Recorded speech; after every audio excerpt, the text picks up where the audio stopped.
पाकिस्तान ने अगला मैच खेलना है माइटी नमीबिया के अगेंस्ट और अब गौर किया जा रहा है कि माइटी नमीबिया के अगेंस्ट पाकिस्तान की टीम में से बाबर और शाहीन को ड्रॉप किया जाए। गौर किया जा रहा है, अभी फैसला नहीं हुआ। रात की परफॉर्मेंस के बाद भी अभी तक हम ये फैसला नहीं कर सके और बिल्कुल क्लैरिटी के साथ हम ये नहीं कह रहे कि बाबर और शाहीन अगला मैच नहीं खेलेंगे। शाहीन अफरीदी पे तो हम वीडियोस कर करके थक गए कि भाई इस बंदे को ना खिलाओ, मैच जीतना है तो शाहीन को ना दो चांस, लेकिन वही गलती की आपने और शाहीन को आपने खिला दिया।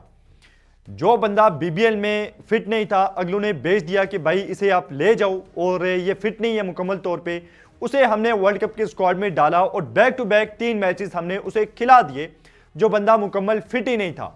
और यहाँ पे शाहीन अफरीदी, बाबर आजम, ये मेरे ख्याल में अब अपना आखिरी मैच खेल चुके हैं, खास करके इंडिया के अगेंस्ट, क्योंकि इसके बाद ऐसा लगता नहीं है कि बाबर आजम कभी इंडिया के अगेंस्ट मैदान में उतर सकेंगे।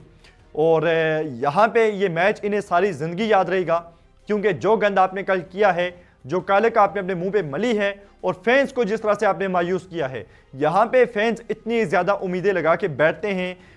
7-1 से जो है वो इंडिया आगे था, इसके बावजूद इस मैच में भी वही जोशो खरोश था, उसी मोहब्बत के साथ, उसी जज्बे के साथ हर बंदा बैठा हुआ था। यहाँ से आप बाहर निकले, चौक भरे हुए थे, स्क्रीन लगी हुई थी और बिल्कुल लग ही नहीं रहा था कि कोई बंदा ये सोच रहा है कि हम मैच हारेंगे। और अगर पाकिस्तान मुकाबला करके हारता तो एंड में शायद एक इमोशनल फैंस जो है वो दिल को तसल्ली दे पाते कि चलो अगली बार से ही, आज हमने अच्छी फाइट बैक की। लेकिन यहाँ पे बिल्कुल वन साइडेड इंडिया ने मारा और इसमें जो दो सबसे बड़े कसूरवार हैं, एक शाहीन शाह अफरीदी, दूसरा बाबर आजम, क्योंकि बाबर आजम सबसे सीनियर बैटर है और शाहीन अफरीदी सबसे एक्सपीरियंस्ड बॉलर है और प्रीमियम बॉलर भी है। तो यहाँ पे इन दोनों ने पाकिस्तान को कल इंडिया के अगेंस्ट मैच हरवाया है और मेरे ख्याल में अब आप और कितने ही कोई चांसेस दे देंगे।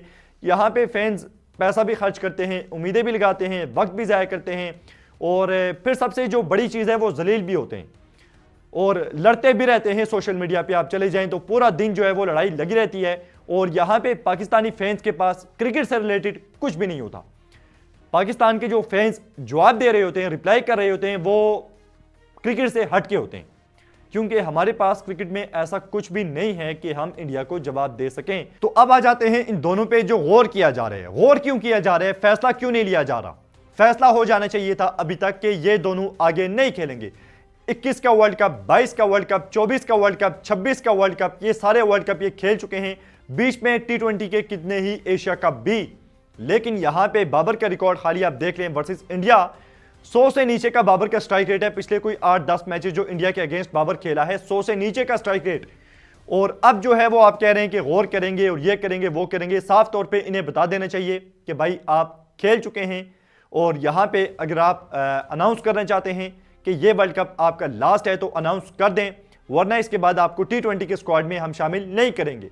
और दूसरी चीज़ ये है कि यहाँ पे यंगस्टर्स को आप यहाँ पे चांस दें, क्योंकि वो खेलेंगे कम से कम। ये जिस तरह से बुद्धू डर खौफ के इंडिया से हारते हैं, वो इस तरह की क्रिकेट तो नहीं खेलेंगे जैसे हमने अंडर 19 के लड़के देखे, इमर्जिंग के देखे, राइजिंग एशिया कप में देखा।